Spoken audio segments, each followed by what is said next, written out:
Muito boa noite para você que acompanha a gente aqui no podcast, no Outro Ponto Podcast, onde a gente vai estudar a lição por outro ângulo de vista aí,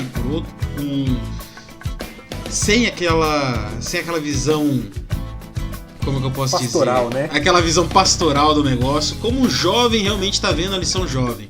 Então hoje que a gente vai descobrir isso. E comigo aqui tá o Vinícius. Apresenta aí, Vinícius. Opa. Tudo bom, galera? Eu sou o Vinícius e eu sou professor da Escola Sabatina Jovem do Jardim América. É isso aí, eu sou o Gabriel, eu sou sonoplasta itinerante e não praticante, porque eu tô pingando de igreja em igreja, um dia eu vou achar uma pra ser sonoplasta de novo. Tá certo. Mas até lá. Então, GPS, ele falou Vinícius, mas é GPS, tá, pessoal? O GPS, como é que... Qual que foi o tema da lição essa semana aí? Vamos começar por aí. Tá, o tema da lição dessa semana é as boas novas do juízo. E é um tema interessante porque quando a gente pensa em juízo final, né? Quando a gente pensa em juízo, não vem coisa boa na cabeça, né? Não. De maneira geral. E ainda mais... Inclusive a lição, essas últimas semanas aí, elas vêm ressaltando muito esse ponto, né? De que o Apocalipse só aparece como um livro muito caótico, um livro do mal, mas na verdade ele está trazendo uma mensagem de esperança, né? É interessante porque o texto-chave, né, ali, o texto base do nosso estudo é Daniel 7. E quando a gente lê Daniel 7, assim, coisa boa parece que não vem na cabeça, né? Aquele monte de monstro, bicho estranho. Não, realmente, o Daniel 7, a besta de Daniel 7 ali é bizarro, cara, aquela situação ali. Realmente é um negócio que não dá pra você ligar. Nativamente, o nosso cérebro não liga esse tipo de assunto com coisa boa, né? A gente sempre vai tentar levar de algum jeito... A gente sempre vai prestar muito mais atenção nas coisas ruins que estão acontecendo ali no texto do que realmente no que o texto tem a dizer. Isso mesmo. Bom, tudo isso aí fez parte de uma cultura, né? Eu acho que quando a gente lembra da Idade Média, igreja, que você tem que comprar a salvação, né? As indulgências, coisas do tipo, que cria esse cenário, né? Até a imagem de Satanás sendo um monstro chifrudo, aquela coisa... infernal, né, que a gente não vê na Bíblia essa imagem. É verdade, essa questão aí, muita gente hoje em dia tá na igreja por causa de medo, e o medo oriundo dessa parte aí, dessa época da história aí, da Idade Média, em que você temia estar perdido, você não almejava estar salvo, você ficava com medo de estar perdido. E a lição essa semana ela vem trazendo bem o contrário. A gente não tem que ter medo de estar perdido, a gente tem que estar feliz porque está salvo. Sim. Vamos começar então aí pela tirinha? Tirinha. Cara, tirinha, o que dizer dessa tirinha? É a primeira tirinha boa que eu vejo esse ano, vamos dizer assim. Ó. Já estamos no segundo trimestre aí, na quarta lição do segundo trimestre. Não, lição 5 já. A primeira tirinha boa que eu vejo esse ano, que eu realmente achei engraçado. Não, essa tirinha é boa mesmo. Tem umas melhores, outras piores, mas essa eu achei engraçado. Na minha cabeça ficou engraçado. Eu ri muito quando eu li essa. Porque, assim, a cara que Jesus está representado ali, pra mim tá muito boa, assim. Enfim, vamos descrever o que tá acontecendo. É verdade. Pessoal, quem tem a lição, é a lição 5, tá, pessoal? Do dia 22 ao 28 de abril. E para quem não tem a lição, agora vai aqui a descrição da tirinha. A gente vai criar um quadro para isso, a gente vai inventar um nome melhor. Mas assim, basicamente tem uma pessoa genérica ali que supostamente estaria representando eu, você, né, alguém, né, um ser humano genérico, e Jesus apontando para ele como um advogado dizendo assim: meu cliente é inocente. Aí corta pro outro quadrinho e tá o mesmo Jesus, o mesmo personagem, né, Jesus, agora já vestido com a toga, um martelinho, e declarando que o cliente ali está absolvido, né? O que você tem a dizer dessa lição, dessa tirinha aí? Achei engraçado porque na minha cabeça eu imagino Jesus assim, falando: meu cliente é inocente. Aí ele sai correndo assim, trocando de roupa, rapidão assim, correndo, como se ninguém tivesse percebendo. Aí ele chega lá até meio assim... ofegante, aí com a beca ali do juiz, né? E falando, absolvido, com outra voz, assim, como se... se ninguém tivesse visto nada. É Muito bom isso aqui, velho. Mas, ó... E assim... Pessoal, vocês que estão em casa aí, infelizmente esse podcast é só em áudio, vocês não viram a performance incrível do Vinícius aqui fingindo que tava correndo. Mas vamos lá. Isso aqui é muito legal, cara, essa tirinha. Além dela ser engraçada, ela realmente traz bem o sentido da lição dessa semana, que é essa questão de Jesus, ele tá ali pra... Deus, ele tem o juízo perfeito, o juízo justo, e ele também é o nosso advogado. Ele é aquele que veio morrer pelos nossos pecados para poder garantir que a gente não fosse acusado dos pecados que ele mesmo vai julgar a gente. Sim. Então, apesar dele ser a lei, ele mesmo criou um método pra gente, pra ele sofrer a consequência da lei que ele mesmo criou. Então, eu acho interessante que a gente enxerga muito Jesus como sendo o nosso intercessor, né, perante ao Pai. Uhum. Então, a gente tem a impressão que o Pai, ele vai estar ali como juiz e Jesus vai ser o advogado. Só que Jesus, ele é o juiz também. Sim! E isso é um negócio que, assim, foi um tempo que eu levei pra entender. E tá muito claro, porque a gente às vezes não repara, né? Até separei aqui. Em João 5,22 diz assim, porque o Pai a ninguém julga, mas deu ao Filho todo o juízo. E em 2 Timóteo 4,1 também diz, conjuro-te diante de Deus e de Jesus Cristo, que há de julgar os vivos e os mortos pela manifestação do seu reino. Então... isso aí nem eu tinha me ligado nisso aí, cara. Eu não tinha... Porque, assim, a gente, principalmente a gente que é adventista, a gente tem aquela visão bem quadradinha ali da questão do juízo final... de que Jesus, ele tá intercedendo pela gente, né, só na questão ali do advogado, né, a partir de ali de 1844, né, que fala, não, agora ele tá intercedendo pela gente. Então, na minha cabeça, ele sempre teve ali, o Espírito Santo tá aqui para confortar e guiar a gente. Jesus, ele estaria, no caso, processando todas as vidas, todas as almas, processando tudo ali para poder determinar quem merece não quem merece, né? Porque a gente não chega a merecer, mas quem aceitou ir para o céu. Isso. E Jesus e Deus, né? O Pai estaria julgando.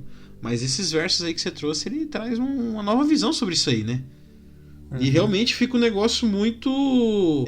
dá muito mais profundidade para o que ele fez. Porque assim, por que alguém que criou a lei e seria o responsável pela sentença da transgressão dessa lei, por que ele se importaria de nos salvar da consequência dessa, né?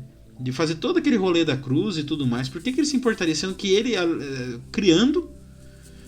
mesmo criando a lei, ele dando a sentença da transgressão da lei, e ele mesmo assim se preocupou de ir lá e resgatar a gente. Então, realmente só sobra o amor nisso tudo, né? Jesus nos ama porque, tecnicamente, ele não teria motivo para fazer tudo isso. É aquilo, né? Assim, se ele poderia resolver isso aí no estralo... e tipo, todo mundo desaparece, ninguém lembra nada e boas, segue o jogo, né? Uhum. Mas tem toda essa demonstração de amor aí envolvida. Isso tudo aqui é só baseado na tirinha, galera. E assim, só que aqui a gente falou muito de amor, falou muito de Cristo, né? E tudo mais. Só que o verso bíblico dessa semana, ele me pegou muito, porque assim, sábado, no dia que a gente começa a estudar essa lição aqui, que é o dia que a gente lê essa primeira página aqui, né? Que tem a tirinha e o verso da semana, que geralmente são um capítulo ali, um textinho grande. Aí a gente acaba se prendendo nisso aqui. Aí eu fui ler Daniel 7, né? Que ali, cara, pra quem não lembra, vou dar um resuminho aqui. Tá? Eu não vou ler tudo porque é um verso meio extenso. A gente tinha até combinado de ler, mas eu tava lendo aqui, olhando ele de novo, que ele é meio extenso. Mas assim... Pra quem não lembra, vai trazer as bestas, né? Lá de Daniel, as bestas que Daniel viu surgindo do mar, né?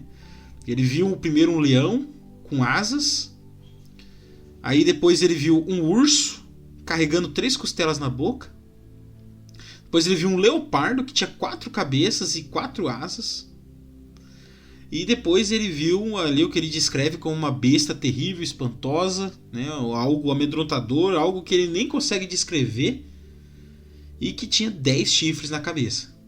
E desses 10 chifres, um deles foi arrancado, né? Um dos chifres... dos 10 chifres, né? Um chifre menor nasceu e tomou o lugar de 3 deles. E esse chifre que ele tem olhos e nossa, tem boca, é bizarro. Ele fala palavras.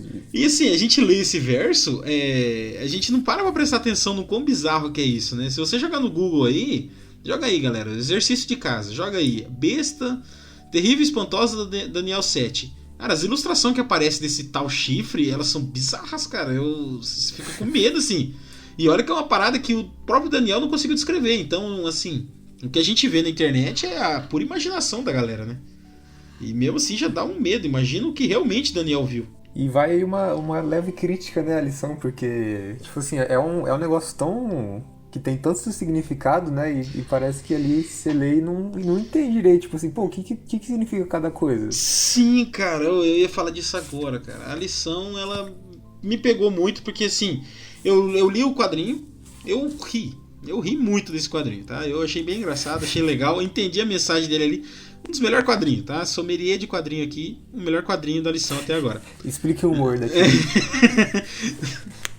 Aí eu li Daniel 7 e falei, caramba, cara, hoje, essa semana vai falar de profecia. Oh, vai ser show demais essa semana, né? Aí começamos ali a lição e infelizmente a lição não trata tanto assim de Daniel 7, né? Ela usa só como pano de fundo ali a questão de Daniel 7. E a gente já vai entender porque hoje eu conversando com meu pai, eu cheguei numa conclusão legal. Não justifica pra mim, mas eu entendo o motivo de quem fez isso aí, de quem tentou enganar a gente. Mas aí, GPS, o que você veio dizer das bestas de Daniel 7? Ah, cara, tipo... Na verdade, assim, as bestas, elas não são um quadro isolado ali, né, dentro da Bíblia, né? Sim. Na verdade, ela só retoma o que já foi mostrado ali naquela primeira visão lá, que o rei Nabucodonosor tem, do sonho, né, que Daniel explica depois, que tem estátua, e aí cada parte da estátua tem um material, e aí cada parte representa um reino. Aqui é meio que a mesma coisa, né? Cada animal seria aí... uma releitura, né, da estátua de Nabucodonosor. Sim.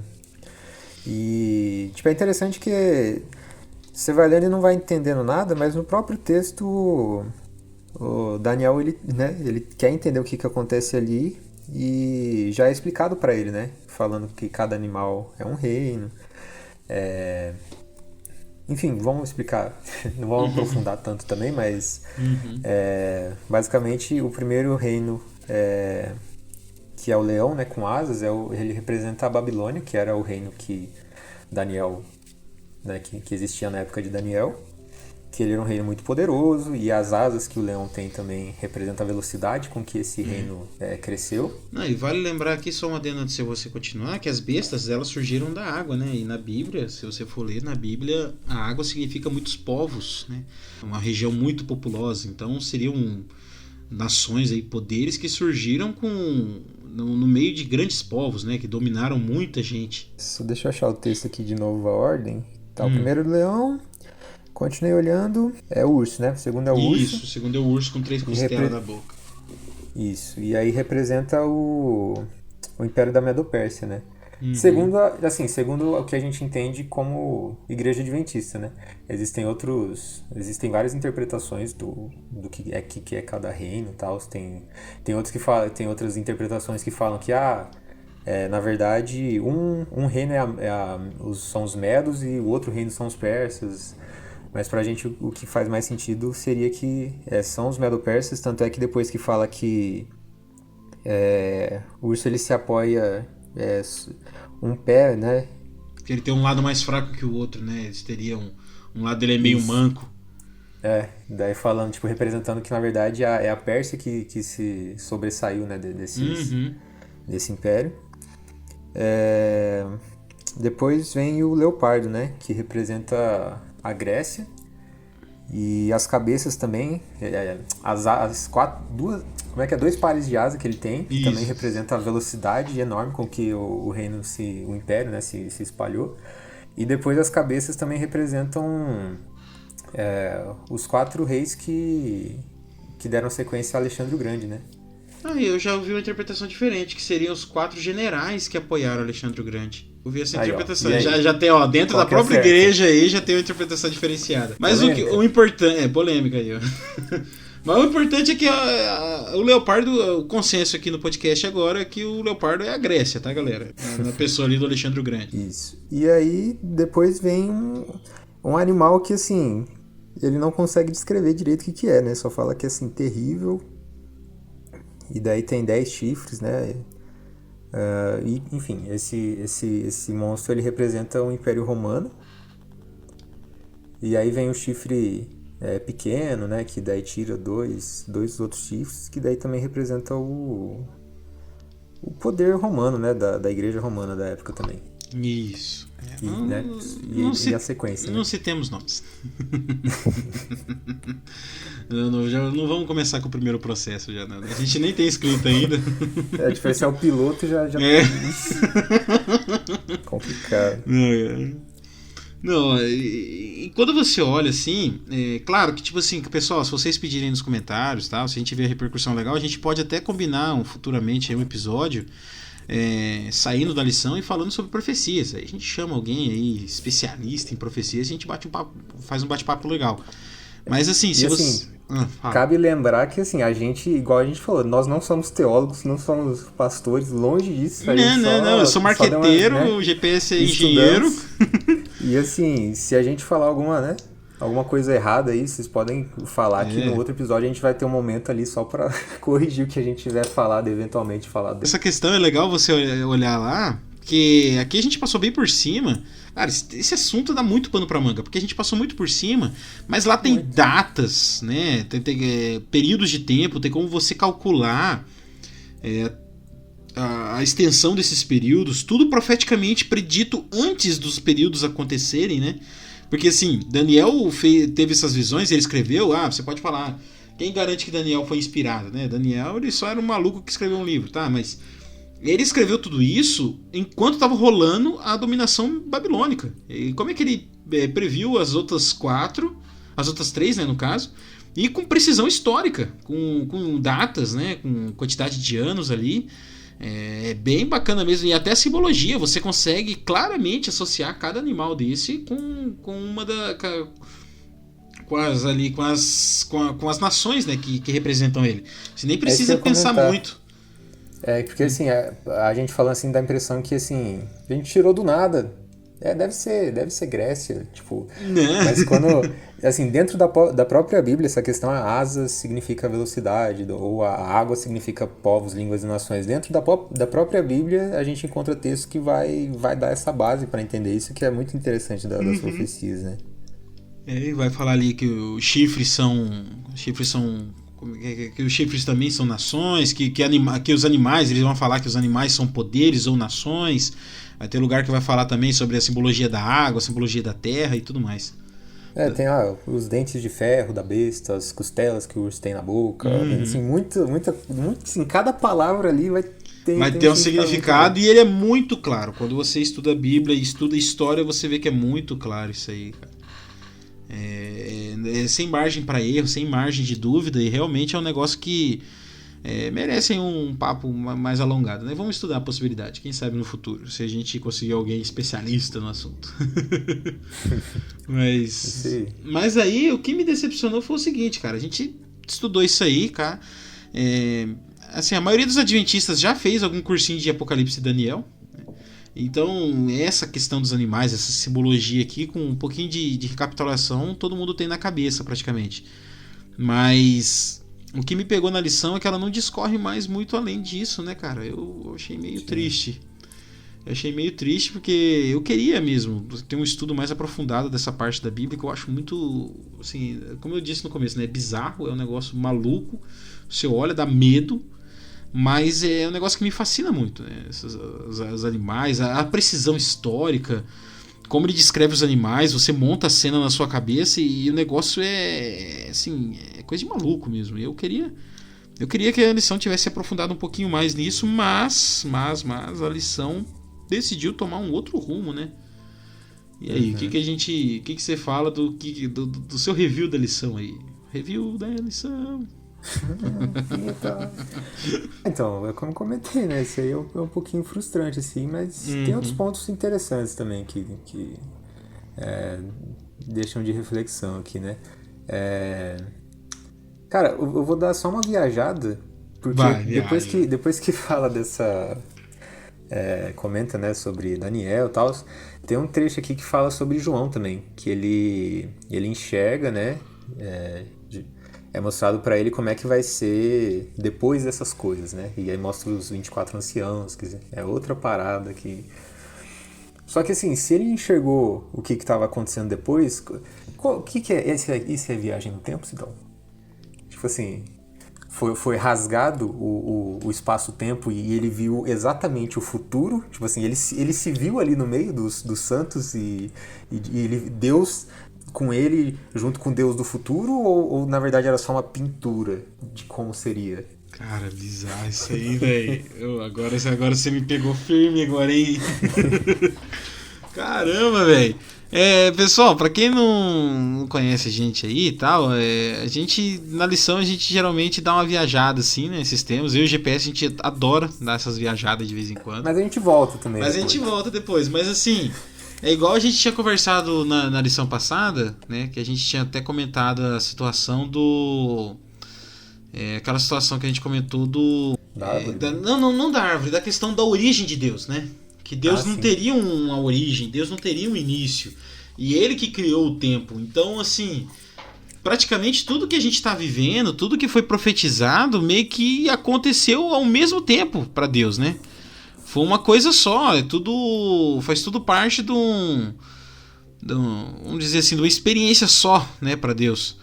E creio eu que quando ele passou as visões ali para Daniel, para João, né? João, para quem não sabe, foi quem escreveu o Apocalipse. Então, quando Deus passou essa parte, quem sabe ele realmente não tirou ali a questão de dimensões agora, né? Quem sabe ele não tirou Daniel e João da dimensão terrestre que a gente vive aqui, essa questão que a gente está livre para circular em 3 dimensões, mas aprisionado na 4ª, que seria o tempo. E ele tira Daniel e João fora disso, igual aquela experiência, agora que eu falando Carl Sagan, né? Aquela experiência da Planolândia. Quem não assistiu, procure no YouTube, Planolândia. O Carl Sagan, ele era um ateu, mas assim, os conceitos físicos que ele traz é muito interessante, cara. O jeito que ele traz é muito didático.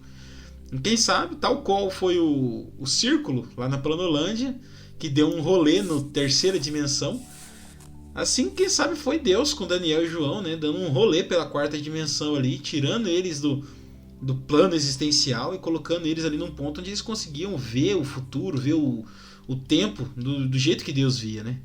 Cara, eu queria ter tido essas visões, cara, pra me saber como que foi essa experiência, cara. Porque deve ter sido muito show de bola, sabe? Será que ele foi igual você falou, né? Será que ele foi transportado para aquela época? Ou será que ele só vislumbrou ela de alguma forma, né?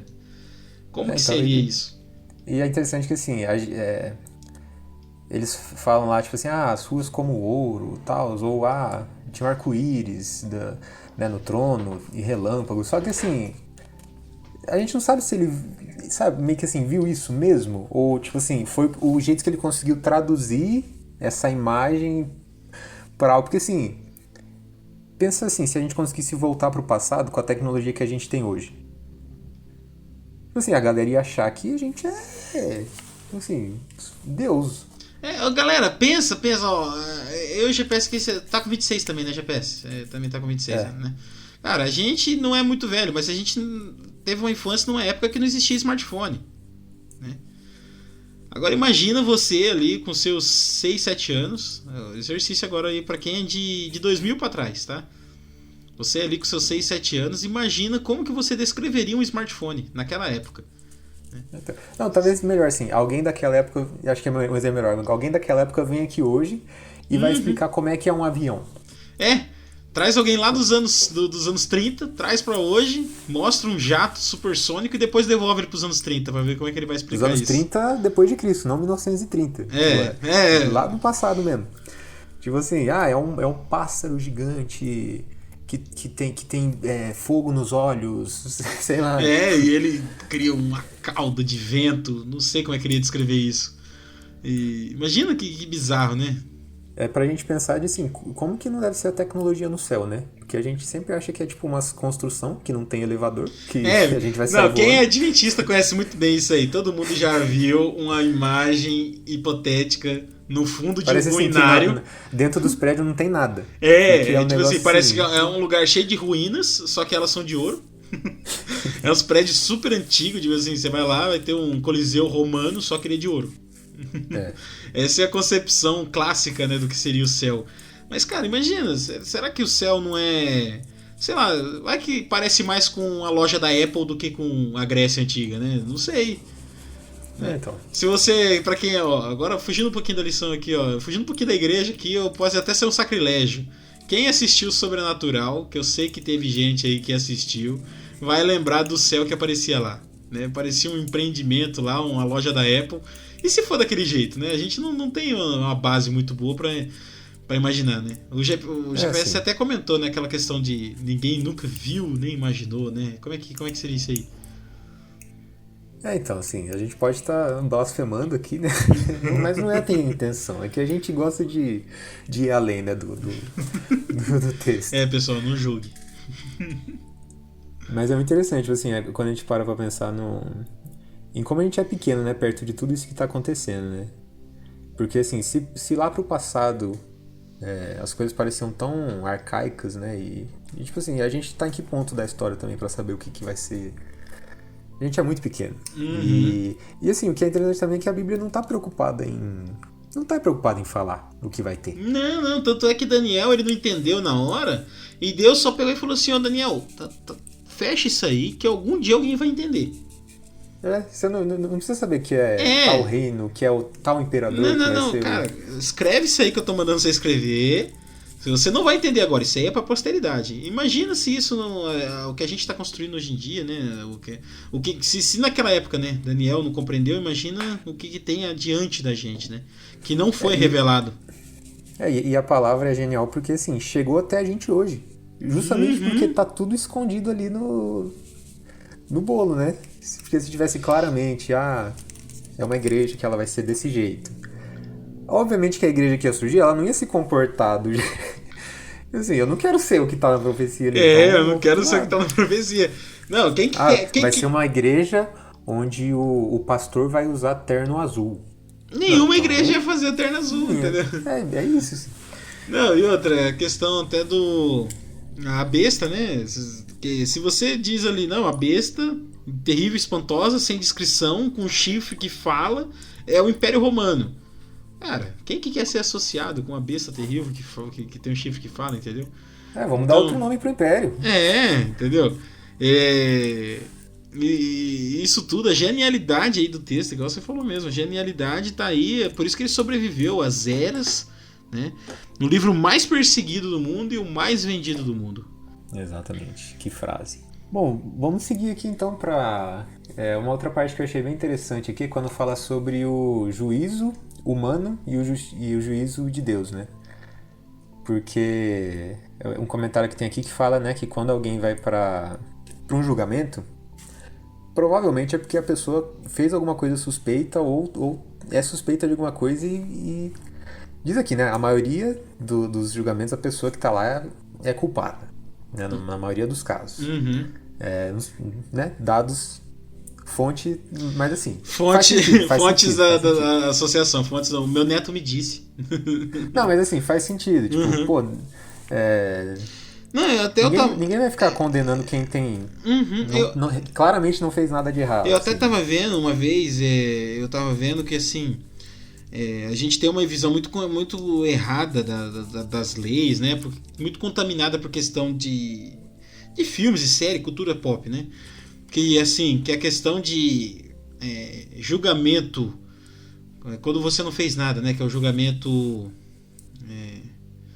como é que fala? Quando você... indevido, né? Você, tipo assim, quando você tá culpando alguém que não é culpado daquilo. Que esses tipos de situação seria muito comum, né? A gente vê em filmes, aquelas tramas, aquele negócio para poder incriminar alguém, e no final é alguém que não tinha nada a ver. É um mordomo que apareceu lá no começo do filme, ele que é o grande vilão. A gente tem essa visão, sabe, de que tudo tem uma grande reviravolta, um grande gênio por trás de cada crime.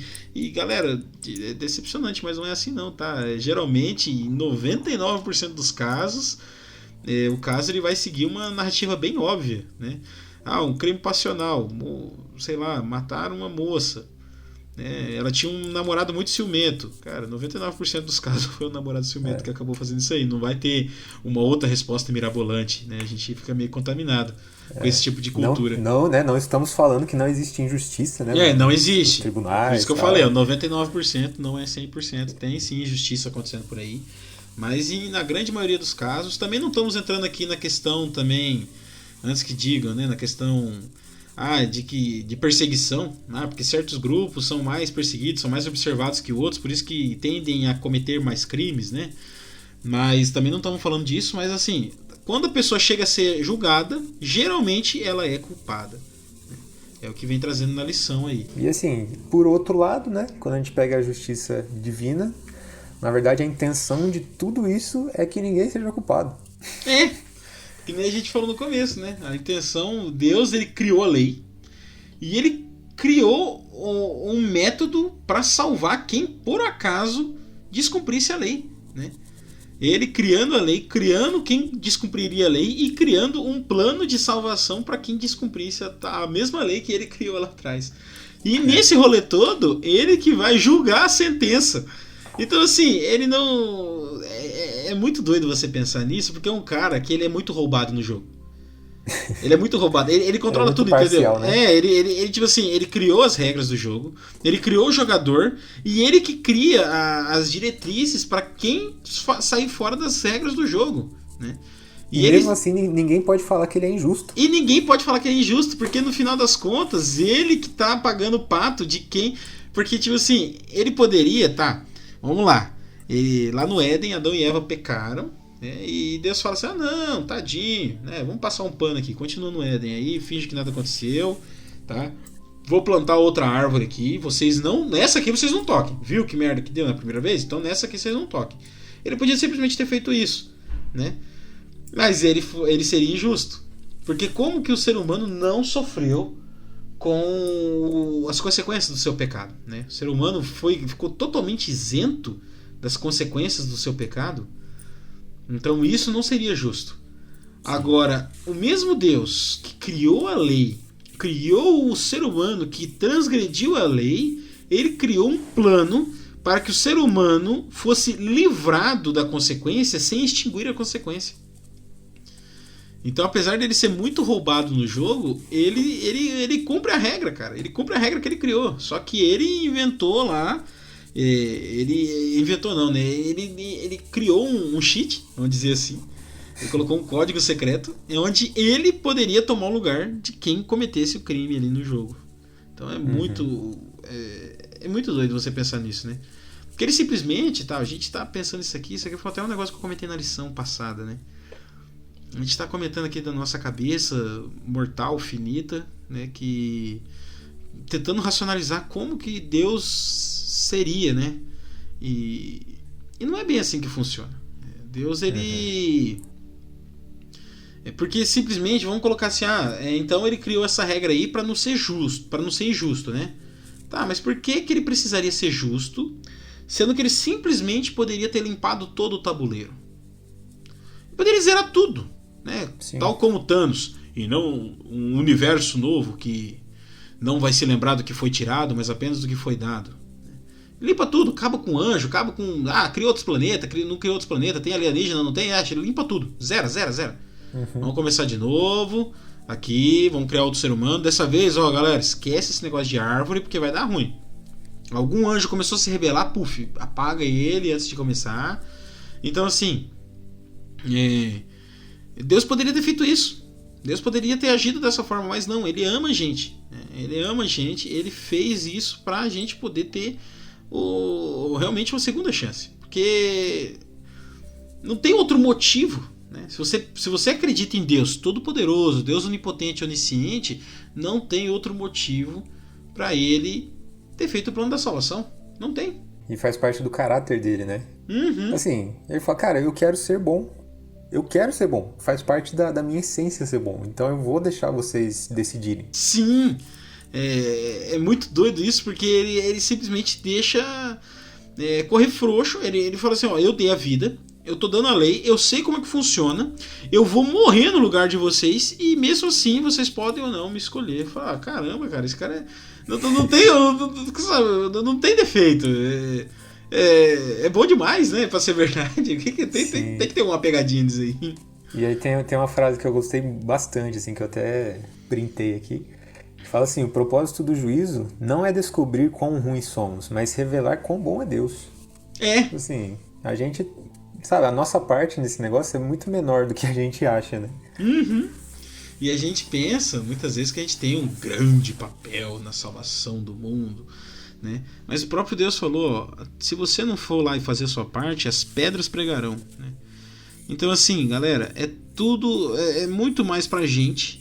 Eu vejo assim, eu vejo muito mais como, por exemplo, um pai que emprega na sua empresa, emprega ali a sua filha, o seu filho, com 16 anos, que tá na escola ainda, que tá no ensino médio. Cara, ele vai colocar essa pessoa pra trabalhar dentro da empresa dele, ele vai ter que ensinar a trabalhar, ele vai ter que explicar como é que funciona, ele vai ter que ser paciente, porque a pessoa é filha dele, e no final de tudo, ele ainda vai ter que pagar um salário, sabe? É muito mais pra ajudar a desenvolver o filho, a filha, do que realmente pra ajudar ali o pai ou a mãe, né, dona da empresa, que tá precisando de ocupar aquele cargo ali, que muitas vezes poderia achar alguém que fosse mais experiente, né? Ou que não tivesse a carta na manga de, nossa, mas eu sou seu filho, eu sou sua filha. Essa carta ela quebra demais dentro da empresa. E assim, se você adequa essa situação, pra Deus é a mesma coisa. Tipo assim, ele não tem nada, ele não tá ganhando nada com isso. Nada. Ele não tá ganhando nada. Ele pode tudo, ele não precisa de nada. Então assim, tudo que tá acontecendo, tudo que ele tá fazendo, o plano da salvação, a criação, tudo é pra gente. E a gente ainda pode ou não aceitar. Então, e a gente cai um pouquinho naquele, né, rolê da meritocracia, né? Igual você falou, tipo, o cara que é o dono da empresa e tá contratando o filho dele que é inexperiente, pô, ele tá lá muito mais pelo mérito do pai dele, né? Exato. Do que por ele mesmo, porque, pô... e a mesma coisa, tipo assim, falar, pô, eu vou ser julgado, então eu vou levar aqui o meu portfólio de que eu estou guardando os 10 mandamentos, que eu estou indo na igreja, ó o meu CRM como tá bonito, e eu vou apresentar isso, e tipo, e é isso que vai me salvar? Pô, não, cara. Não é. Tanto é que na lição vai ter lá um dia, agora é que eu não tô com a lição aqui na mão, deixa eu abrir ela aqui, eu vou lembrar o dia. Mas ela vai falar sobre a questão das obras, né? Aqui, ó, a cruz e o martelo, o subtítulo do dia, a cruz e o martelo. Eu até achei que seria alguma coisa comunista, que já fosse o martelo. Mas enfim, ela vem dizendo sobre a cruz, né? A cruz é o símbolo da redenção e o martelo é o símbolo do trabalho, né?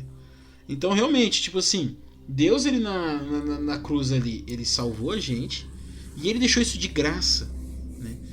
Não tem nada que a gente possa fazer para merecer mais ou merecer menos do que ele fez ali. Mas uma fé sem obras, ela é morta. Aí vem o martelo, vem o trabalho. Porque assim, a salvação, o plano da salvação, o plano de Cristo ali, ele deixa uma marca na nossa vida. E se você não for transformado por essa marca, então, cara, desculpa, mas você não teve a marca, né? Você tá devendo a marca ainda. Então assim, você estudou, você aprendeu a lei, você teve contato com Deus Salvador, com Jesus Salvador, você teve contato com o plano da redenção, ele te explicou como ter uma vida boa, e ele só falou, filho, vem pro meu lado, fica comigo. Aí você dizer que, não, mas já que a salvação é pela graça, né? Já que a salvação é pela graça e não é pelas obras, então eu não preciso de obra nenhuma. E aí essa semana até, vou falar pra você, no começo da semana, quando eu imaginei que a lição ia ser sobre Daniel 7, eu escutei um episódio do Arena do Futuro, que o pastor Luiz Gonçalves, ele falava sobre Daniel 7. Né? 2 episódiozinhos ali, bem bacanas, tá? Arena do Futuro, Daniel 7, só pesquisar isso aí no Google, são 2 episódios, bem bacana. E ele pegava e falava assim, tá, então se a lei é vazia, né, abolimos a lei, né, as obras não servem de nada, ok, fechou. Mas então você perde o sentido do que é o pecado. Então Deus não precisa salvar a gente de nada. Porque o que é uma transgressão? Como que você sabe que roubar é errado? Como que você sabe isso? Porque tem uma lei falando que roubar é errado. Ah, não, mas a lei ela é ultrapassada. Então roubar não é errado. Não, é errado. Mas baseado em quê? Entende? Você entra nesse paradoxo. Sim. Então, se a salvação não depende de obras, tá? Não é você doar dinheiro para os pobres, doar comida, ajuda humanitária, não trair esposa ou esposo, não trair namorado, namorada, você não mentir, não é isso que vai te garantir o céu, entendeu? Mas se você estiver no caminho da salvação, estiver tentando garantir o céu, e você não for transformado pela lei, então você não está tentando garantir, entendeu? Você não foi transformado, porque isso é automático, é consequência. As obras elas são consequências da salvação que a gente recebeu de graça.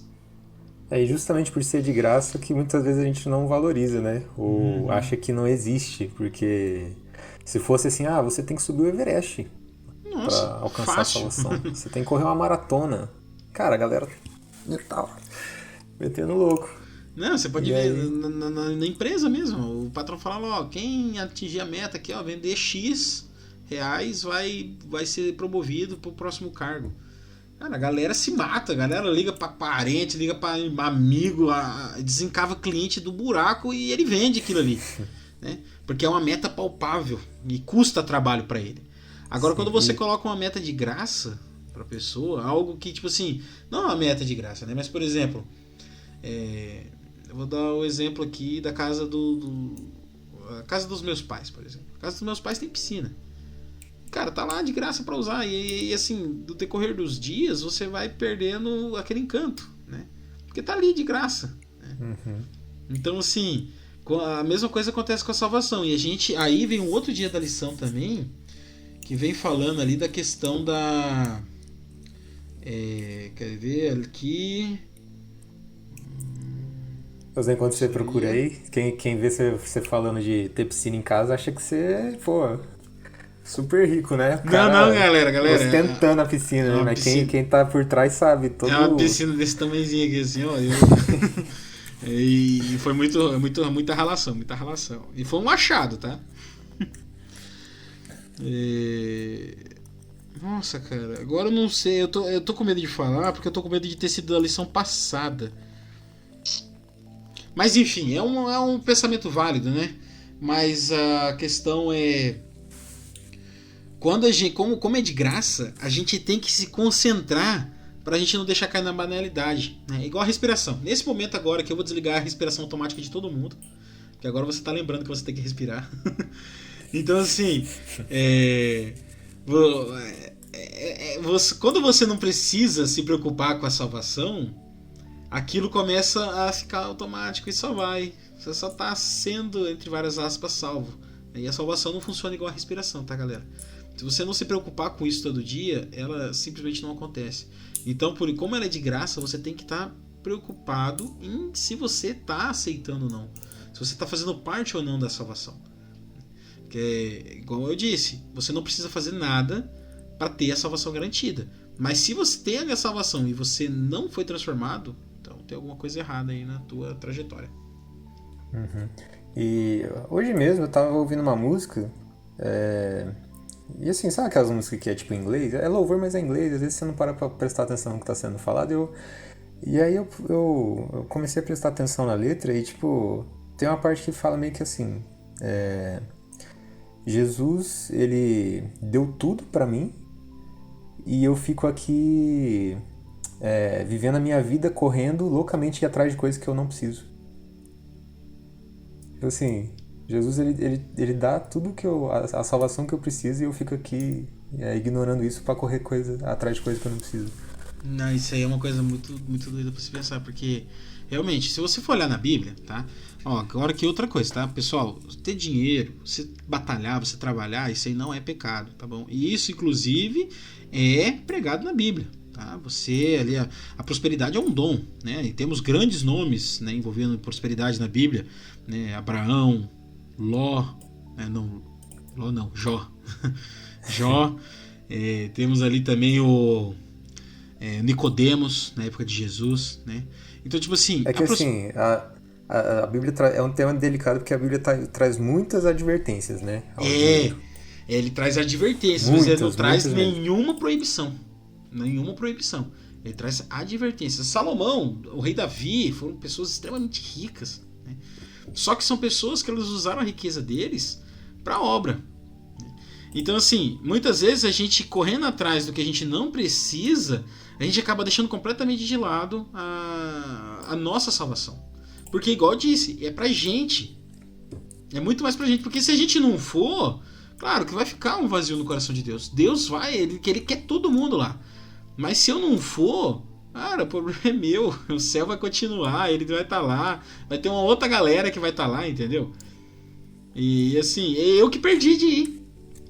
Então a salvação é muito mais pra gente do que pra ele. E quando a gente para de prestar atenção, quando a gente para de se preocupar e que a gente começa a se perder nas preocupações cotidianas aí no dia a dia, a gente deixa isso tomar o nosso tempo, aí é igual você falou da música aí, né? A gente deixa a salvação de lado para correr atrás de coisas que a gente não precisa, sendo que Deus ali, ele já deu tudo que a gente precisava. Isso aí. Acho que a gente tá caminhando pro final, né, Sidão? Isso, estamos chegando no finaleiro aí, né? Estamos chegando aqui no meu raciocínio, a gente já tá em quinta. Você também tá em quinta aí? No teu raciocínio? Aham.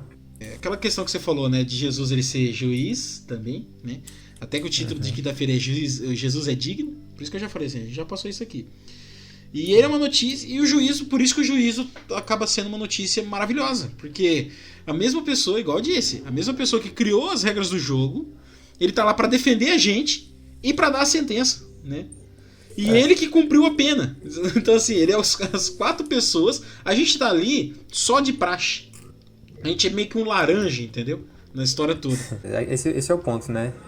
A visão que a gente tem, que a gente comentou já de juízo, que parece um negócio horrível, e é o rolê do telão, né? Vai chegar lá, a gente vai ter que prestar conta, né? A lição até pergunta, como você lida com o fato de... Alguma pergunta assim, de que você vai ter que prestar conta, de que Jesus vai ser o seu advogado, como que você lida com isso? E a princípio é assustador pensar, pô, vai passar no telão, irmão. Você vai ter que se explicar. Mas na verdade não, o foco ali não é o que vai passar no telão, vai ser assim, o que Jesus vai... Como Jesus vai mostrar que o sacrifício dele valeu a pena por você, porque você aceitou. Exatamente isso aí. É muito mais sobre a redenção do que sobre a transgressão. O juízo final, porque hoje em dia os julgamentos, principalmente quem acompanhou aí ano passado, né, o Johnny Depp, Amber Heard, todo mundo queria saber o que foi os crimes, o que foi cometido, quem que era culpado, quem que não era. E no juízo final não vai ser assim. No juízo final é muito mais aplicado ao que Jesus fez pra gente do que o que a gente realmente fez, qual foi o crime realmente cometido.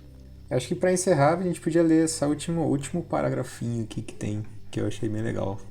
Diz assim: no juízo, Deus perguntará àqueles que professam ser cristãos: por que você afirma crer em meu filho e continua a transgredir minha lei? Quem lhe requereu que você pise em minhas regras de justiça? Eis que obedecer é melhor do que o sacrificar, e atender melhor que a gordura de carneiros. O Evangelho do Novo Testamento não é a norma do Antigo Testamento, rebaixada para satisfazer o pecador e salvá-lo em seus pecados. A questão até na sexta-feira, né? Pensando, fazendo um link com isso daqui, o tema da sexta-feira é esperança no juízo. Então, assim, a questão é, apesar de tudo que a gente fez, apesar de tudo que aconteceu na história do mundo, né? E apesar de toda a bizarrice que vamos colocar assim, né? Sem uma palavra melhor.